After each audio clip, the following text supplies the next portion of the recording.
Welcome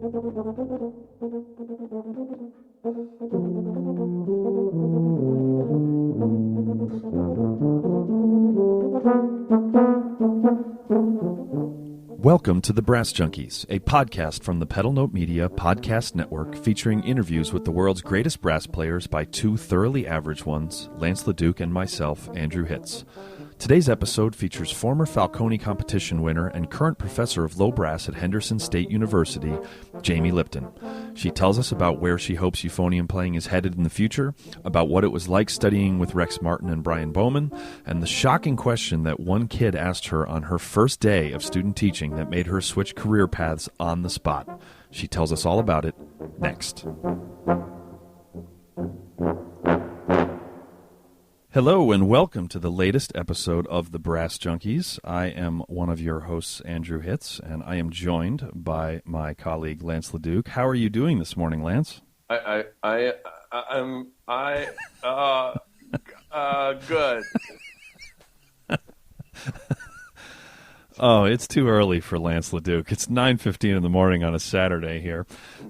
Before we introduce, we're going to do it in unison. Like we're going to go 1, 2, 3. Before I introduce our guest for this episode, I did want to ask you that if you've been enjoying the Brass Junkies, and a number of you have already done this. Thank you so much to those of you who have. But if you could go to the iTunes store and if you could give us a rating, and if you are feeling really brave and reckless, you could leave us a sentence or two as a review, and both those things would help us to get noticed. And also, if you would like to become a patron of the show, you can go to patreon.com/thebrassjunkies, and that is a place where you can donate as little as like $1 per show, which will help us with our costs in terms of production and distribution and web hosting and just all of that. We don't have any distribution costs. It's a podcast. What am I talking about? We have a lot of costs. Distribution is not one of them. So hosting, website, all of that kind of stuff, and your support would be greatly appreciated. So I think that about does it. Should we sign off, Lance? Okay, go talk. I'm glad we had this talk. All right, so we realized that when we were figuring out who we had on for guests, we realized that we had only had one euphonium and one tuba player in the first 14 episodes, because I think we were worried that we were only going to have them. So we said, well, we need another. Lance said we need another euphonium player. I've never said those words. And Lance said we need to ask Jamie Lipton because she's great and she's hilarious.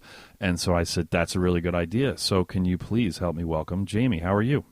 I'm good. How are you? Doing just fine. It's early, isn't it?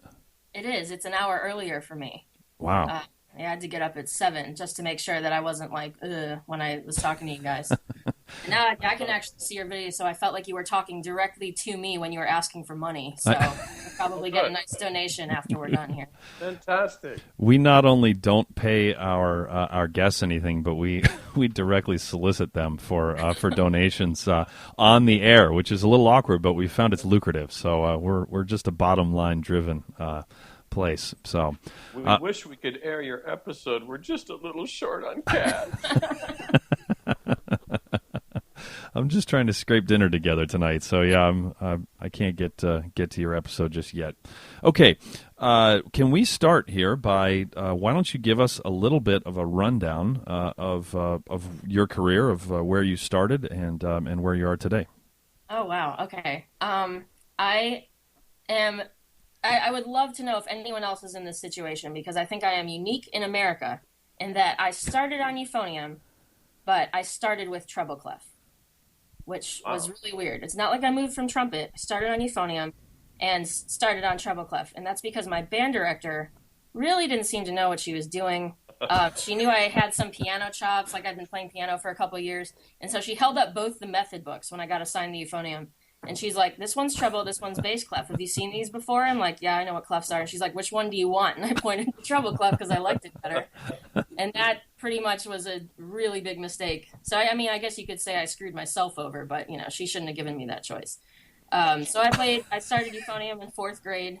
I remember when I got it, it was like, all my friends were getting these new shiny instruments, and I, opened up the school euphonium. When I flipped the lid open, it was just like, first, I think the thing I remember most is the smell. I can still envision that smell, man, that old, nasty school instrument smell. And also, my instrument had holes in it. It had rusted through in a lot of places. And I remember my friends standing around me, and they're like, "Oh, Jamie, I'm so sorry." Like my cat had died or something. But really, all that happened was like I got this like nasty instrument. But I didn't have a problem with it, and so I played that fourth, fifth, sixth, seventh, eighth grade. I got to high school, and I was like, I don't know, do I keep going? I guess. I mean, I like it okay. And then they said that the state of Illinois, where I'm from, passed a rule that said if you were in marching band, you didn't have to do gym in high school. And so I'm like, oh, well, great, decision made. I'm in. So. So yeah, I went through high school and just started to take it more seriously. I loved band, and kind of decided I was gonna be a band director when I grew up. So I went to Northwestern, and good school. Good school, yes, and studied with Rex Martin, who was at Falcone. It was good to see him a few weeks ago, and at Northwestern, at Northwestern back then. You started as a performance major, and then you, if you wanted to be music ed, you could declare that at the end of your sophomore year and switch your major. But I ended up keeping both. So I wanted to keep taking performance seriously. So fast forward to my internship.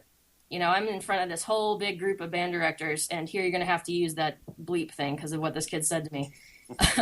I'm on the podium conducting some stupid little Jingle Bells thing. The band director is nowhere to be found. It's just me and the students. And this one euphonium kid raises his hand, and I'm like, yeah, what's up? And he's like, why is name of trumpet kid this big fat he asked that in front of the whole ensemble? And I was like, what do I do? It's like, that was a real crossroads for me as an educator. And like, my first instinct was to laugh my ass off. It's like, no, maybe this isn't for me. maybe I'm not mature enough to be a band director. I think that's probably my problem. So I said, I'm going to go to grad school. Let's do that. So, and then we'll regroup in a few years and see where we are. I bet that kid is in prison now. He might be. I bet he's in politics.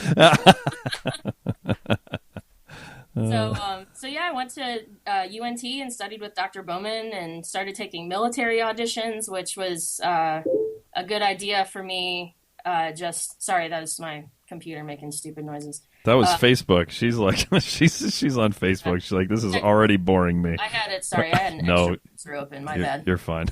There was a cute picture of a seal that I was looking at.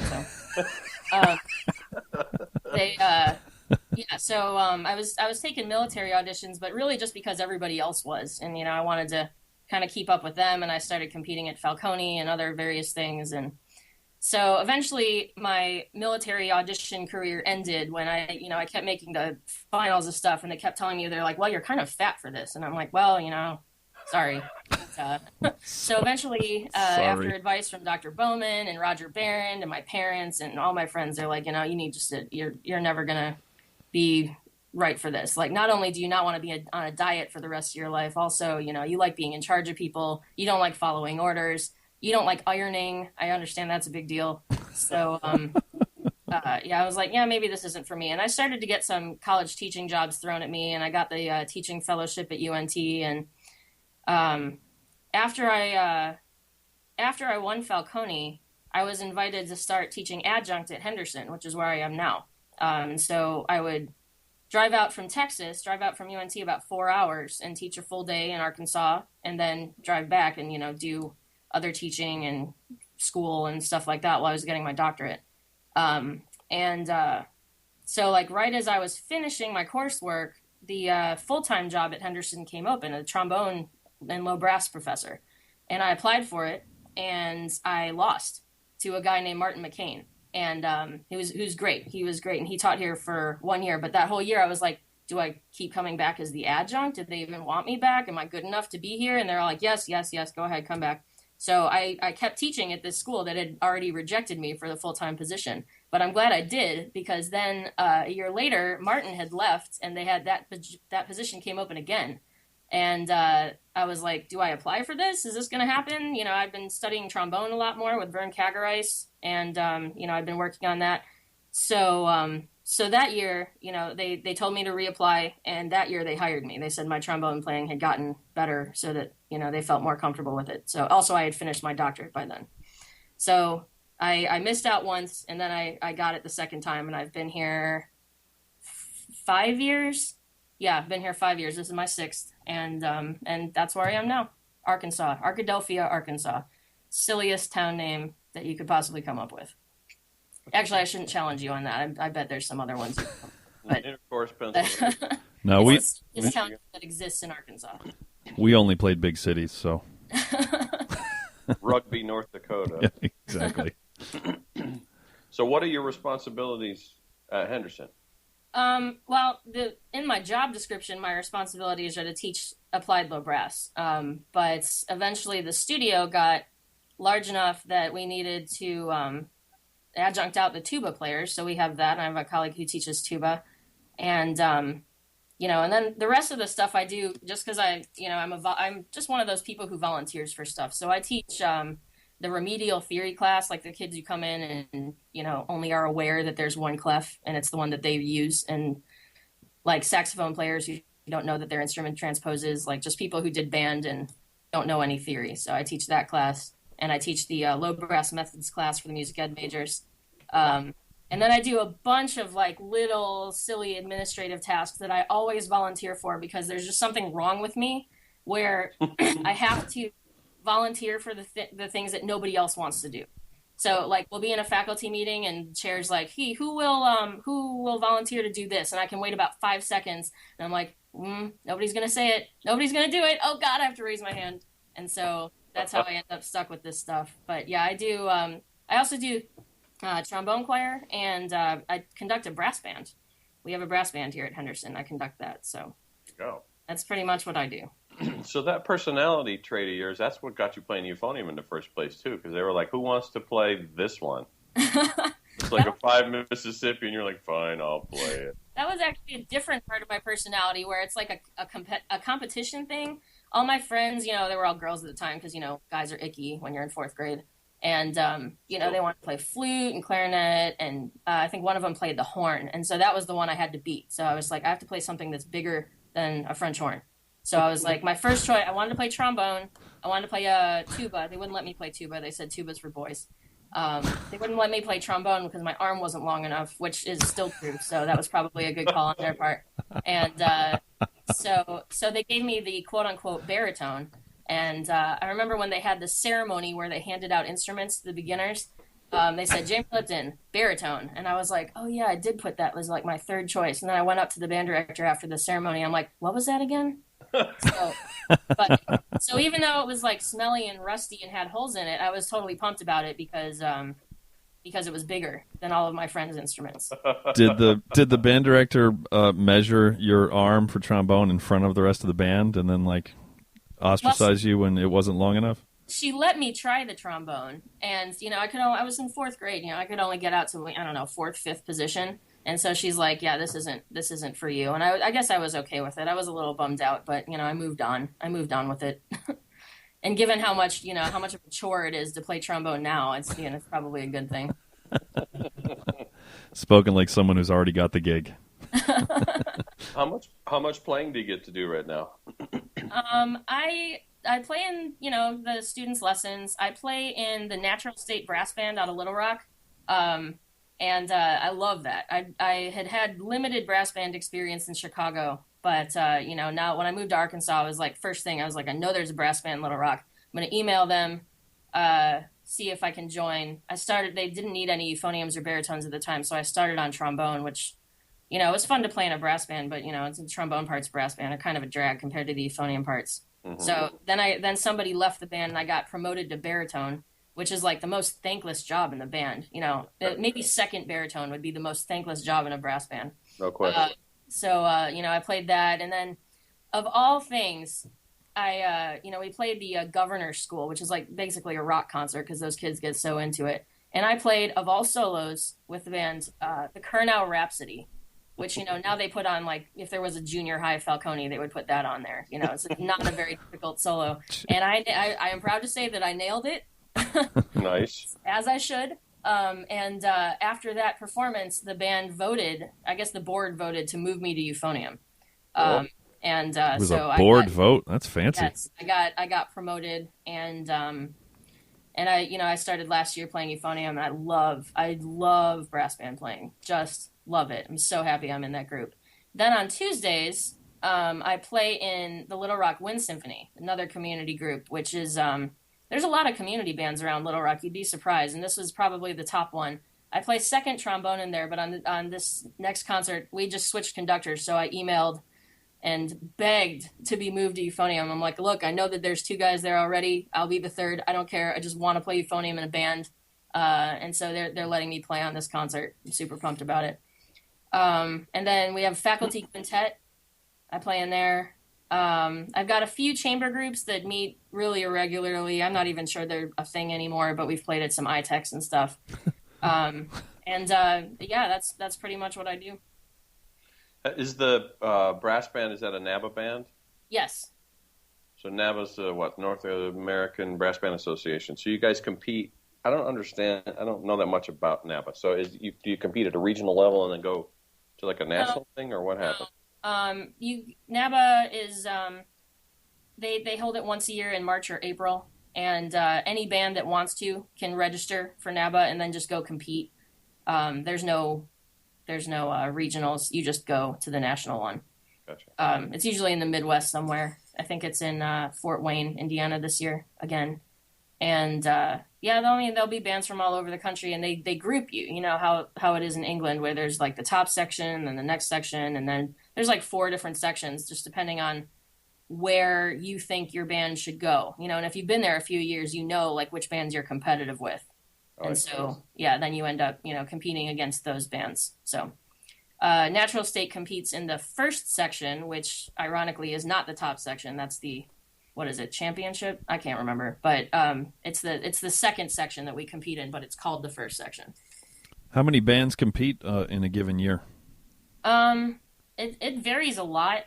I would say, in our section, there were 8 or 10 bands. And then the top section, there's 6 or 8 bands. And then there's, fewer bands as you go farther down. The smaller bands don't have enough money usually to come to NABA every year as much as the rest of them do. So it's kind of a rotating thing on who goes. I mean, there's a bunch of bands that go every year, but those are usually the bigger ones. So what does what does the experience like that? How does that go? I mean, how many days are you there? How many rounds are there? Talk us through it. There's I'm mixing it up with Falcone for a second. No, that's separate. Okay. You go, at least our band goes, and we rehearse at a local high school or something on the first day. And then the next day we perform, usually in the morning. And all of the bands go in a row. All the bands in one section, they perform in a row. And there's 2 pieces. One is the test piece that all of the bands in your section play. And then there's the choice piece, which is chosen by the band or its director or somebody. So you perform 2 pieces, one in common with everybody else, and then the rest of the day you can go watch the other bands or do whatever. Usually the top section bands are at night because that's when everybody wants to go watch. Those are the ones that people watch the most. And then they have the ceremony where they hand out the awards. And there's actually a solo competition going on simultaneously. There's also you can go there and enter the solo competition, play a solo, and they divide that up by high brass lyrical, high brass technical, low brass lyrical, low brass technical, and then percussion. And there's some chamber categories as well. So, there's a lot going on, brass-wise, competition-wise, for 3 days. It's pretty cool. Do they have snare drum lyrical? Snare drum? I assume so. There's probably a few cymbal players, just, kind of moving the cymbals together, kind of really softly. Who symbols that can work.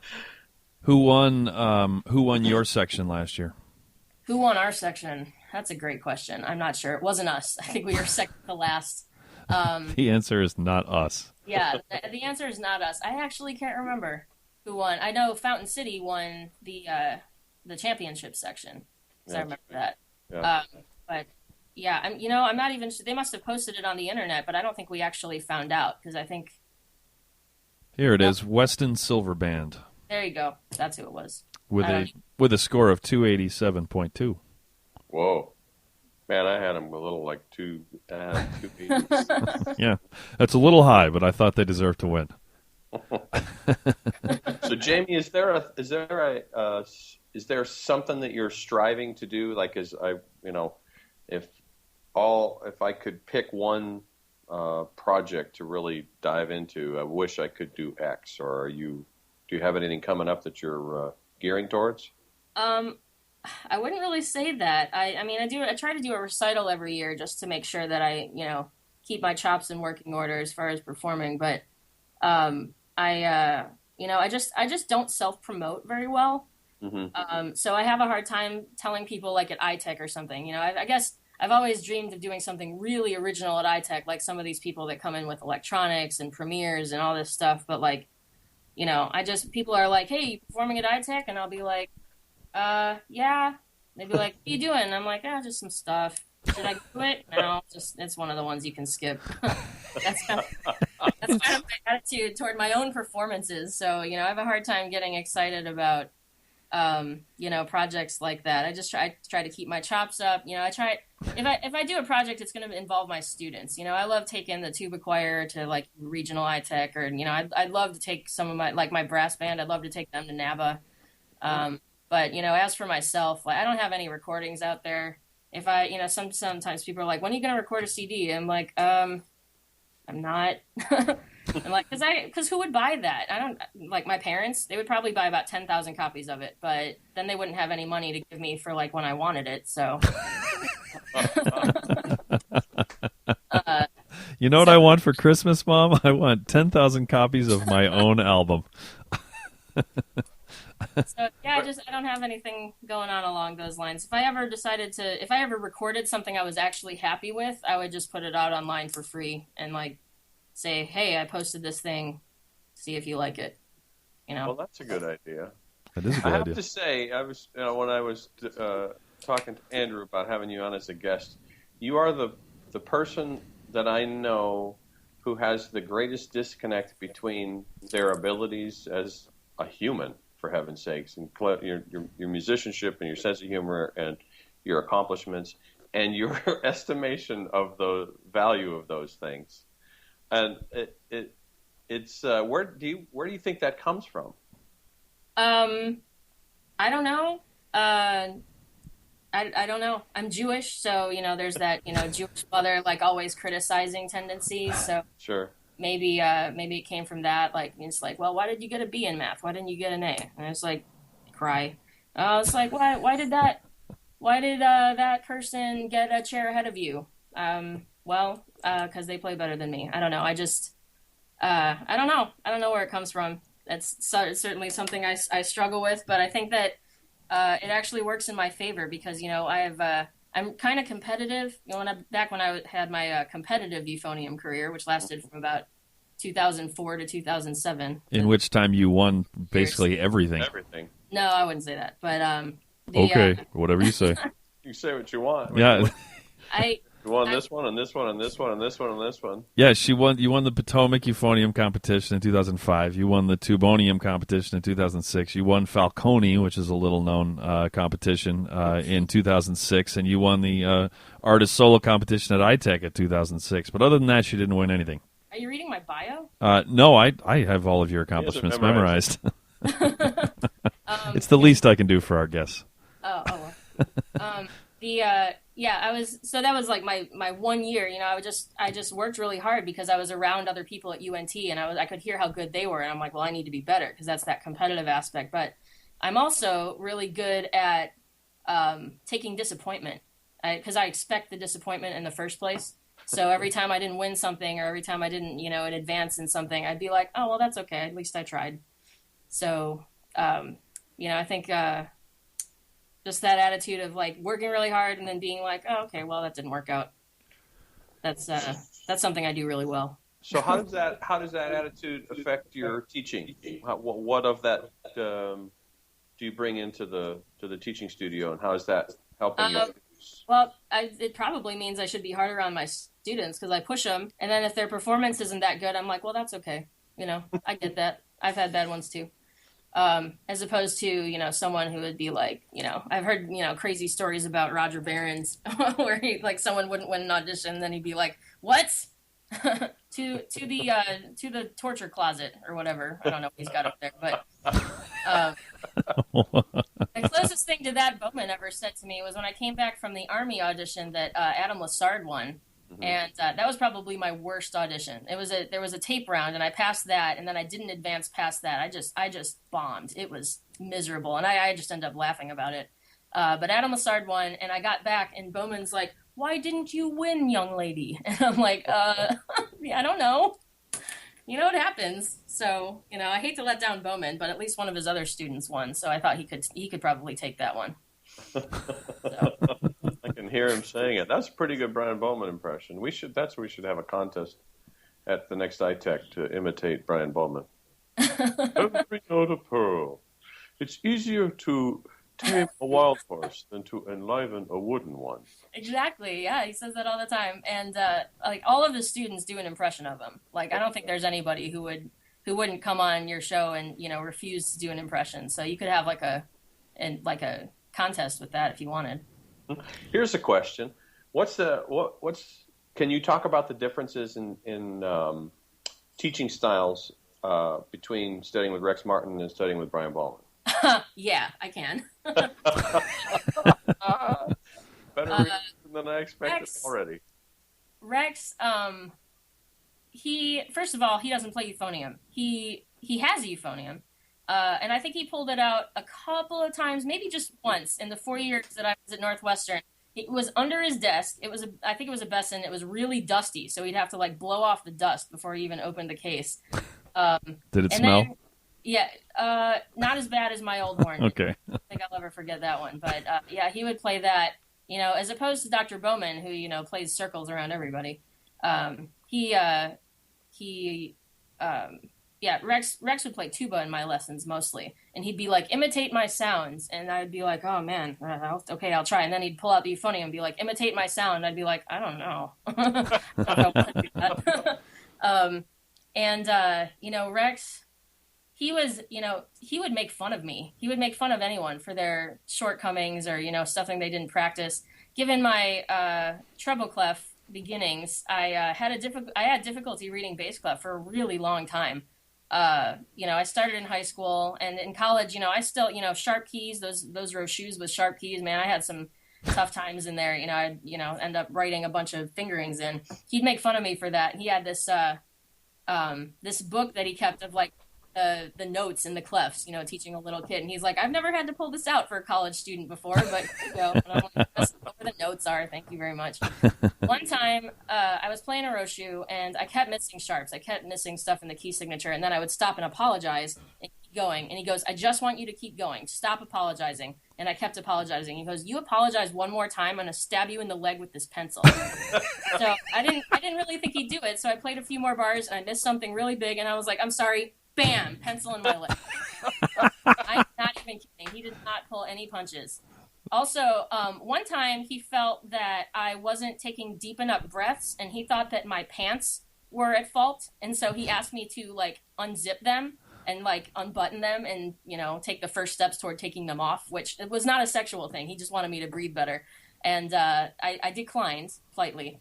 But that's another thing Dr. Bowman would never, ever, ever do, and I don't know if it's like he's probably more aware of the sexual harassment charges that can be brought against teachers, but whenever he has a female student in his office, Bowman, he's got this little hanger thing on his door that covers the window whenever he's, in a lesson with a student and doesn't want to be bothered. But when the girls come in, he takes that thing down so that people can see in and see that he's not touching the girls and, not doing anything untoward. Even when, he'll pat a guy on the back, but he won't pat a girl. He'll, make the motion of patting them on the back without actually touching them.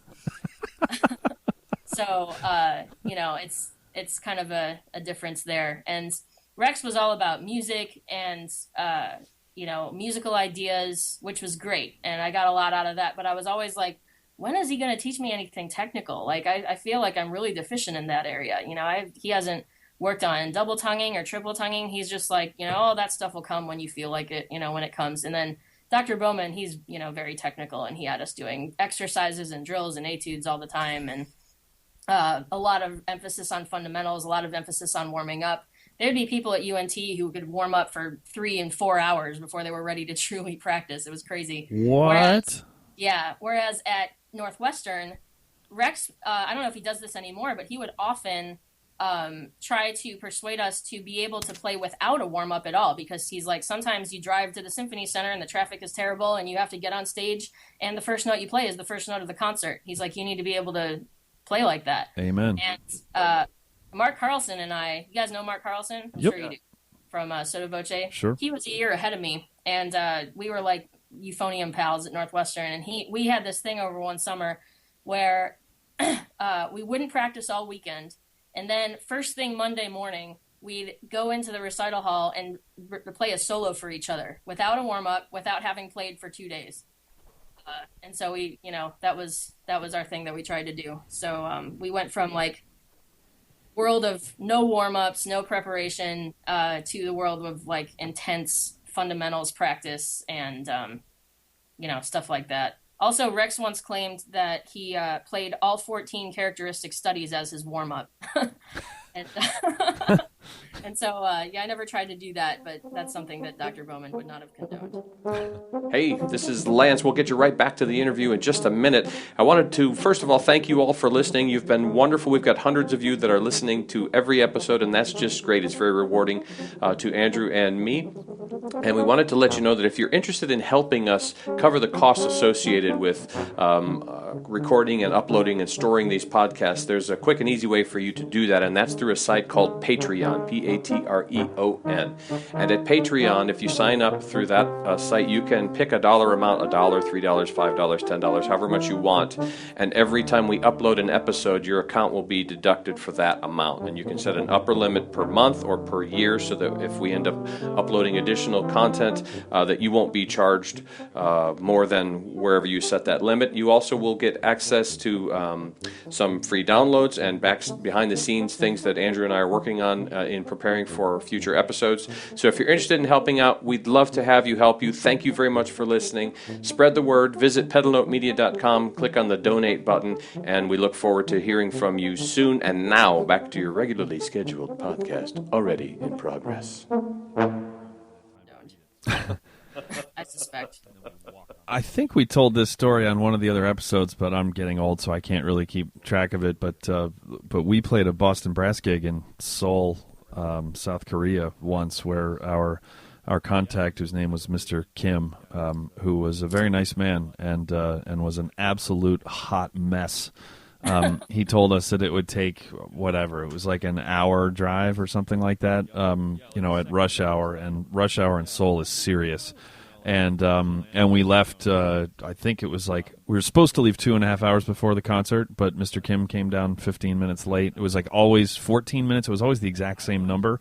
So we left like 2 hours, 15 minutes before the concert, and it took us just barely over 2 hours to get there when he said it was going to be an hour. And so we got to the hall at like 7 minutes until 8 o'clock and had a concert, and we were and oh, by the way, we were playing this arrangement that we hadn't even read yet, that Chris, our horn player, had just done because he had just been asked to do it, of this very famous song that we had to play for them, that we barely even had time to read it. So we basically got dressed and then we walked on stage and played a show for 2,000 people in a packed auditorium in Korea.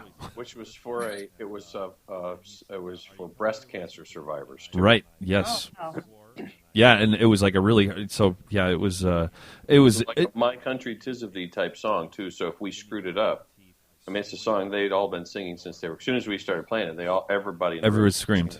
Yep. Yeah, like a second grader's like, never heard it before. Yeah, that's a wrong note, like on the national anthem. They don't know anything. So so I'm glad that Mr. Martin had me not warm up all the time. So, and I will actually tell one other story which you'll like. This is one of my favorite Rex stories. Is my sophomore year. I thought that I was going to be able to stay up hanging out with my idiot friends until like 4 a.m. and then have a good lesson at 9 a.m. The quote unquote following day. And my phone rang at at about 9:05, and he woke me up. I was like still asleep. And I missed a lot of class in school, but anything relating to the tuba or with Mr. Martin or Swee or whatever, I mean, I was always early, always warmed up, always ready to go, always except for this time. And he said, "Are you coming to your lesson today?" And I swore and I said, "I'll be right there." And I jumped in the air, and when I landed in pants and shoes. I didn't even brush my teeth. I sprinted from the dorm from Jones. I mean, sprinted. Tasted like a battery had exploded in my mouth, sprinted when I got there, to Regenstein, unlocked the locker, grabbed the tuba, ran upstairs, and it was exactly 5 minutes after he had woken me up in my dorm that I was knocking on his door. So this is 9:10, and I knock on the door, and he answers the.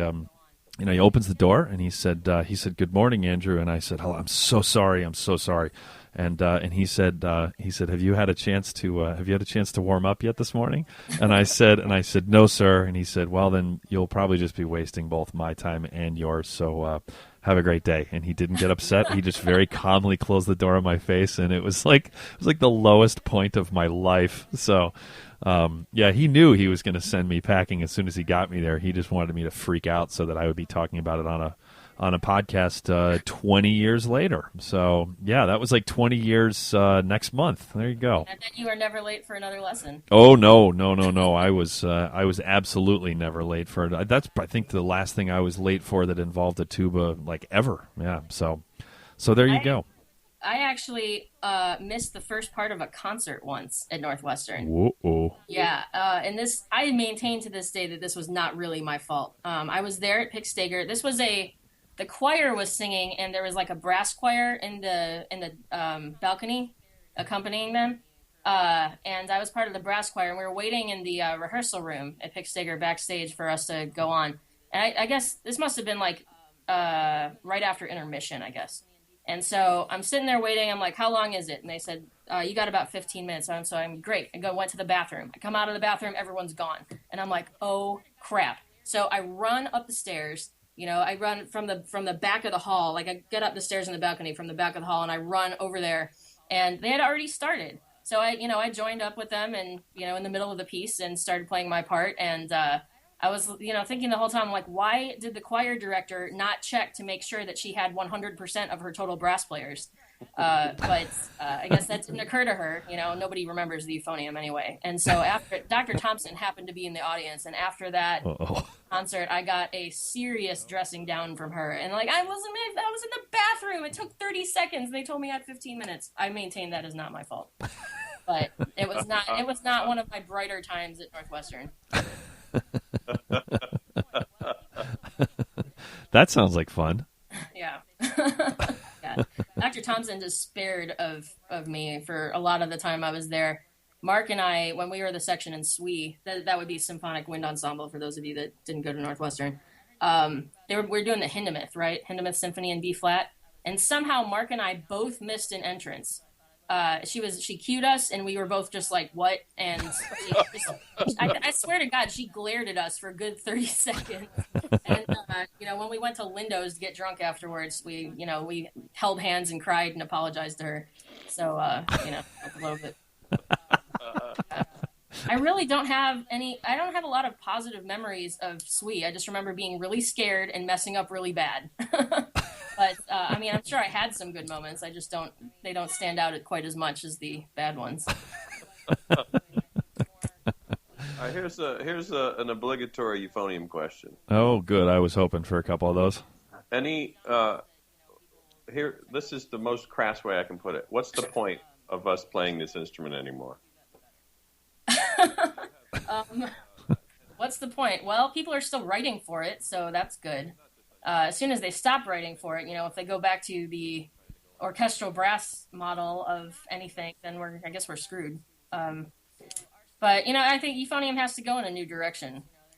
I heard you guys talk about that. I listened to your podcast with Demondre because I was really nervous about coming on here. I didn't know what you'd ask me, so I thought I'd listen to that one. I heard you talking about various new directions the euphonium could take, and I agree that stuff is really important. Anyone who is doing anything new with the euphonium that's not just, playing in band, playing in brass band, playing a solo that was written by Philip Spark and is impossibly difficult. The people that are getting out there and doing stuff with electronics, stuff with non-traditional ensembles, because the euphonium is a beautiful instrument. I mean, it's right there in the name. It sounds good. People like listening to it, and I think the more we start to feature it in genres that more people listen to, popular genres or wacky genres that, people, check out on YouTube and be like, oh, that's kind of cool. The better. The more we do that, the better. Do you have kids at Henderson that are exploring different ideas, not just on euphonium, but any of the low brass folks that are trying to go in different directions? Not really so much. We don't have graduate students here. So our students are mostly, still learning the ropes. They're just like learning their parts for bands, marching bands. Now, I know my colleague who plays the tuba wants to do something for tuba and like DJ, which would be cool. I hope he doesn't get mad at me for telling his idea to however many people listen to this podcast. Tens of thousands. So yeah, I mean, there's people that are doing that. My students are still pretty focused on basic stuff, although they arrange lots of stuff. They love arranging popular music. They love playing popular music in whatever ensembles they're playing in. We have a great jazz band here that does like jazz standards in the fall, like most jazz bands do, and then does student arrangements of popular music in the spring. And we basically have a rock concert out on the quad every spring that's completely student written and student performed, which is pretty cool. But that's probably the closest we have to anyone going really outside the box here at Henderson. Most of these kids want to be band directors, so we're kind of aiming toward that. What's catching your ear right now? Who are the most interesting people, just in brass in general, that are doing stuff that you think is cool or interesting or worth checking out? Well, I'm actually really hoping that this Euphonium Quartet idea takes off. The North Texas Euphonium Quartet, which consists of a few of my friends from UNT, they have a great show. I'm sure it's changing, like, they tend to do, but I heard them last year at the Knoxville regional, and they were funny, and they were great, and they played really exciting music. And so I'm hoping that they and that genre really takes off, because I think the idea of 4 euphoniums at once is kind of a cool thing. You can do a lot with that. And of course, Fernando Dettos. I haven't heard much of him, but I did listen to some of his work when I was judging a competition a few years ago, like the recording competition for iTech. Right. And that was good stuff. I believe he won that year, but he's he, DMA student at Georgia now? That is just living in Brazil, and he does great stuff. Yeah, he's amazing. We met him down in Brazil when we were down at a brass festival in Tatuí, and saw him give a recital, and I was absolutely blown away. I mean, I couldn't believe what I was hearing, the writing, the performing, and then I met him afterwards, and then he was like one of the most genuinely gracious and humble human beings I'd ever talked to, and that's when I got pissed. Yeah. Well, I can't remember if I told this on the podcast. He came. So after that, I talked him into coming up. He got a master's with me at Duquesne, and the band director, I ran into the hallway one time, and he goes, "You realize Fernando's the best musician in the school, right?" I said, "Well, I don't know. I mean, I wouldn't be shocked." And he just was going on and on about him, and built basically every program around Fernando, because he had this amazing player. And then Fernando's final recital, the Ponchielli Concerto, is it's the first recognized as the first major work for euphonium, and it's hard as blazes, and there's like 85,000 notes. It's usually people always finish their recital with that. That was his opening number. Drew the line in the sand, okay, we can do this. And then he goes on to play just amazing stuff, and ends the program with a piece that he surprised his wife by writing. It was a piece that he wrote for, I can't remember if it was either her birthday or their anniversary, one or the other. And it was this beautiful song that he wrote for euphonium and piano, and he played both instruments. See, he's a jerk. He's a total jerk. And he's the nicest possible jerk ever. He really is. Yeah, and I can't wait to see where he ends up. We should have him as a guest. That's a good idea. And just yell at him. Yeah. He wants to be the Brian Bowman of Brazil. He's the first. He'll have the first doctorate in euphonium in his country. So he's going to go back to Brazil then. That's a couple of years ago, last time I talked to him seriously about it, that was the original plan, was to go make a mark on Brazil. So, yeah, pretty amazing. I mean, that guy could go anywhere and make a statement, make a mark. So, yeah. Well, you should hear him play piano. I mean, not just on that thing, but like he can play jazz piano or riff in these like foro and choro bands. It's really amazing. His writing is incredible. His playing is incredible. And he's too nice. That's the other part. Yeah, I mean, he should like take lessons in how to be a little bit like more of an a-hole, so that people don't, get so mad at him for just being perfect. Yeah. So somebody's that good and they're like kind of mean or like kind of, arrogant, you can at least be like, that guy's a jerk. But, when they're nice like that, it's just like, That was that, not to get too controversial, but that was the most interesting part of when Rolf Smedvig passed away not too long ago. There was just a lot of people who they just kept saying, boy, he was an amazing player. What a great trumpet player. I didn't hear a lot of talk about the positive aspects of his personality, but he certainly toughened me up as a youngster at Tanglewood, that's for sure. As a 14-year-old, I was terrified of him screaming at me after a performance class, so which helped to focus my wandering mind. So, Jamie, you're a pretty big soccer fan, right? I am. Yeah, why are most Americans too stupid to understand that beautiful sport? Well, apparently a lot of Americans think soccer is for communists. Well, it kind of is, but it's still great. It is great. And that's actually one of the things I like about it, because as a kid, I learned to read from an atlas. So I knew all the countries and all the capitals, and I was just really into that stuff. And the idea, the first time I came across soccer was in college in the middle of the night. It was like the World Cup in Japan or something. So live game's going to be in the middle of the night. And I was like, oh, it's like, I don't know, Czech Republic playing Japan or something like that. And I was like, that seems cool. The idea of like rooting for your country instead of rooting for, your city or your local team appeals to me. That's why everyone likes the Olympics, because, the whole country comes together and is like, yeah, go team, go USA. So, so that the World Cup was originally what got me. And every time the World Cup came on, every 4 years, I just got more and more into it. Last time, I actually missed work to watch a couple of the USA games. I got someone to cover them for me so that I could go watch the game at a bar. And this is a bar in Arkadelphia, so I was alone. But this is the saddest story ever. Still something I wanted to do. And then, after the World Cup ended, I was like, oh, God, this is the worst withdrawal. I wish there was some more soccer I could watch. And the TV stations that show the soccer games, they call it club soccer. That's, what happens most of the time is, all the local clubs play each other in their various national leagues. The Spanish league, the English league, those are probably the most popular. And they were like, these TV commercials right after the World Cup were like, did you like the World Cup? Did you know they play soccer all year on these channels? Here you go. You can watch this. And I'm like, maybe I will. So that's when I got into it, was after the World Cup last year. And now, there's not a week that goes by where I don't watch at least 3 games. It's just good stuff. But do you have a club you root for? Barcelona in Spain. And I just kind of am a casual follower of English soccer and American soccer, like the Seattle team in the U.S.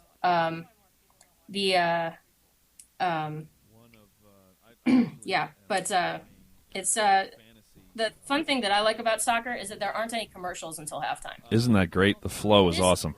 Yeah, and I don't know why more Americans aren't catching on to that. I tried to watch the Northwestern football game, which shockingly was not disappointing. Did you watch it? I did not watch it, but I certainly know exactly what happened. Thank you, Stanford. It's Stanford, and what I didn't realize during that game was that Stanford was ranked. Yeah, 21st.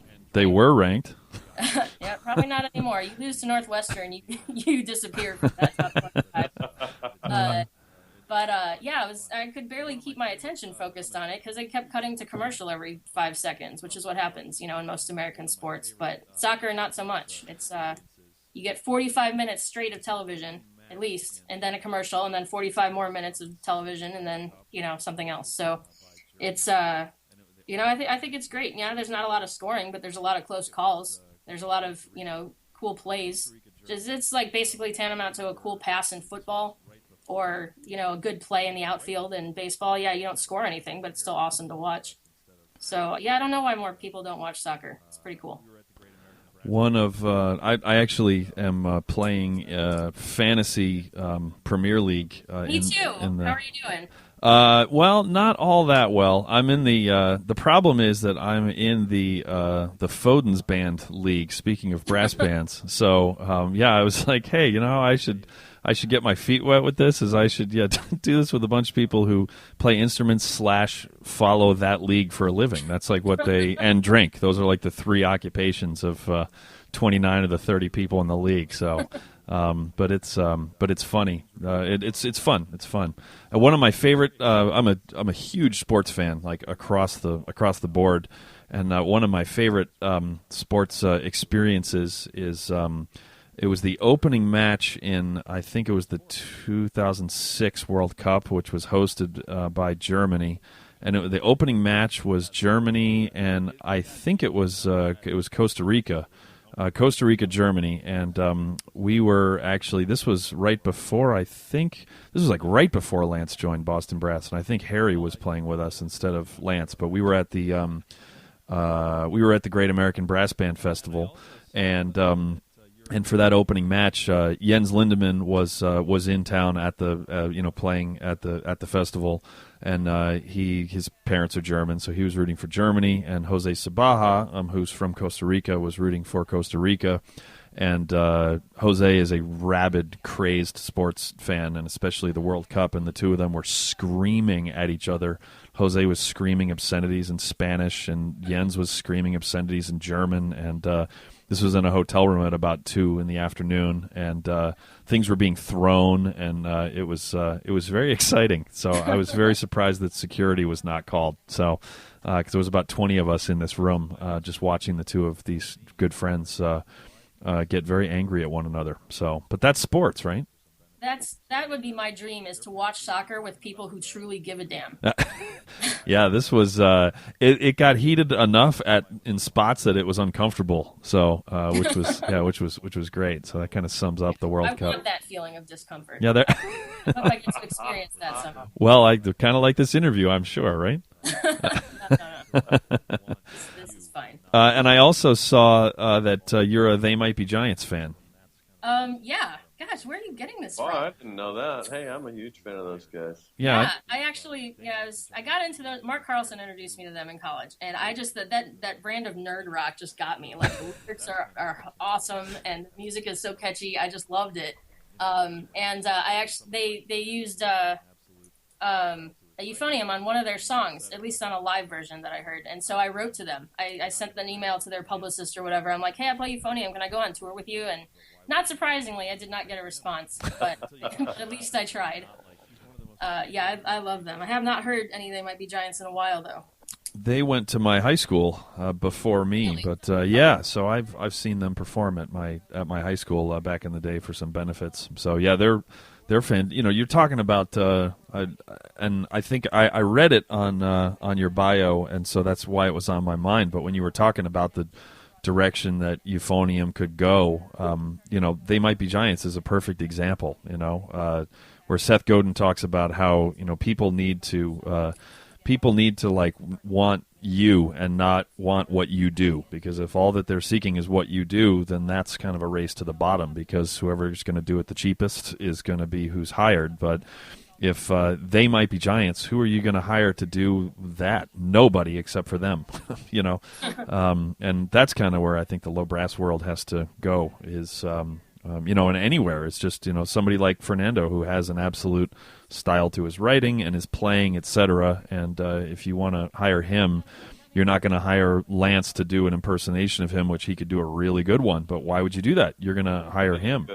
Until you talk to him afterwards, then you're not like, he's one of the most genuinely gracious and humble people I've ever met in my life. So that's where the comparison drops. But it's almost like, back in, I don't know, the Baroque the Baroque era, you would say the people who were the most famous musicians were the people that were writing their own music, and doing all that improvisation that's involved in Baroque music. And now, jazz brought that back, and I think that's where we're starting to go now. You're not just a euphonium player; you're the complete package. If you're wanting to promote yourself and really get out there and do your thing, it's your music, it's your ideas, your performance, you doing it. And there's lots of good stuff getting commissioned right now. There's a lot of good euphonium stuff coming out, but it's all being written by composers. Right. In the meantime, there's great euphonium players who are writing their own stuff, competing with that, and I think they're winning. People would rather hear Matt Murchison play all that crazy stuff than somebody who had Philip Spark write yet another euphonium piece. Nothing against Philip Spark. I play his music all the time. It's great, but it's you want to hear original voices, and yes. when you're playing the euphonium, it just doesn't sound quite so bandy. It sounds more interesting. I can say this, and I mean no ill will towards anybody, but by the end of any tuba euphonium conference, for both tuba and euphonium, even if the person in front of me is just about anybody that, anybody that I hear give a tuba recital at ITech can do something on their instrument that I can't do at all or can't do as well. And some people, there's like a whole lot of stuff that I can't do. And so on that level, I'm always interested and inspired. But by the end of one of those things, playing traditional literature, playing traditional literature better than I could play it, there's a limited appeal to that after day 4 for me. So, yeah. And yet when you have somebody who's doing something completely out of left field, which doesn't mean it needs to be weird, and I love weird. That's my thing. But do you know what I mean? It doesn't have to be something that's outrageous, but just some, like you said, your own voice. Then that is. That's something where if I'm not thinking 5 minutes into this of X, Y, and Z that you can do better than I can do, that's a good sign, because I'll get there eventually, because that's what's going to make me a better player and musician. But if that's not the headline, then that means that I'm just kind of digging your message and your voice, and that I'm analyzing later because I want to make sure I don't forget it. So anyway, good. Interesting stuff. So we wanted to give you an opportunity. I'm sure that you are familiar with our good friend Jens Lindemann and the chop problems that he's been undergoing of late, and we just didn't know if you had either any words of encouragement or advice or anything like that you'd like to pass along to him, because he listens to every episode. Oh wow, what a loyal follower! So has he tried practicing buzzing into his bell? Question. That's a good. I don't know. I thought maybe you would know. If he could try that, but if he's tried that and it didn't work, also playing without the second valve, taking it out, that can be really effective. And if not, I've heard a lot of success stories about trumpet players that have just switched to bassoon.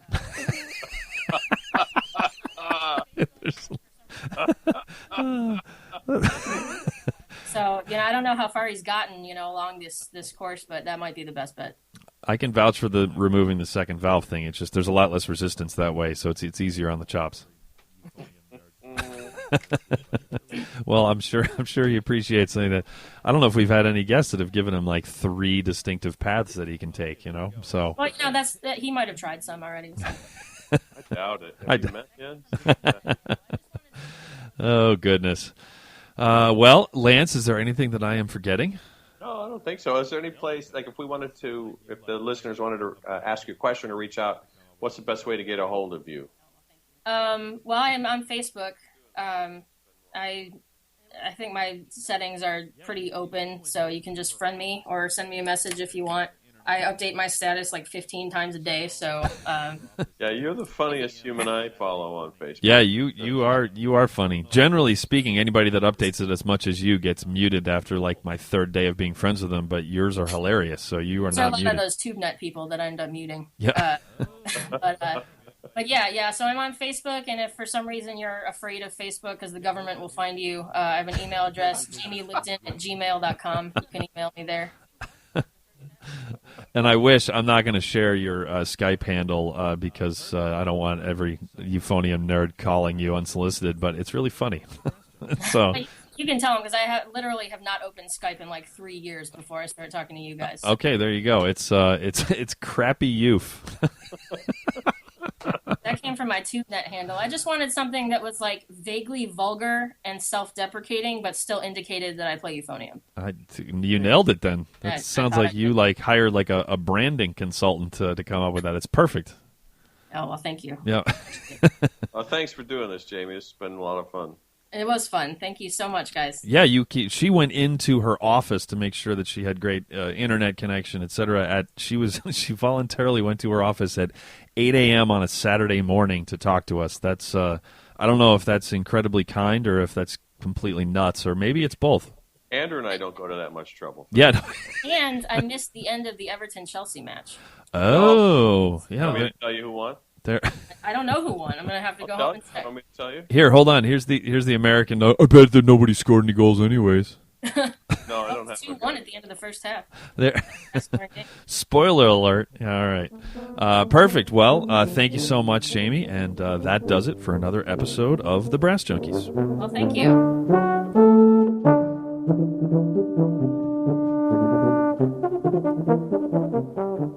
You've been listening to The Brass Junkies on the Pedal Note Media Podcast Network. If you would like to help support the podcast in order to make more episodes like this one possible, please visit pedalnotemedia.com/donate for more details. Also, be sure to check out our latest recording, The Brass Recording Project, at brassrecordingproject.com. The Brass Junkies is produced by Austin Boyer and Buddy Deschler of the Fredericksburg Brass Institute. Executive producers are Andrew Hitz and Lance LaDuke. This has been a presentation of the Pedal Note Media Podcast Network. Ho!